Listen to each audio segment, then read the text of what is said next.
নীলফামারীর জাতীয় পার্টির ৩ জন সাবেক চেয়ারম্যান যোগদান করেছেন বিএনপিতে।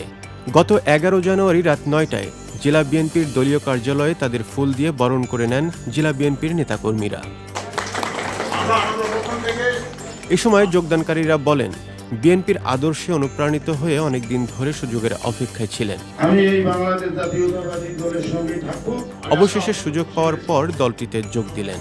তারা বলেন, যতদিন বেঁচে থাকবেন ততদিন বিএনপির সঙ্গে থাকবেন। আগামীর নির্বাচনে সবাই মিলে বিএনপির বিজয় নিশ্চিত করতে কাজ করার কথাও জানান তারা।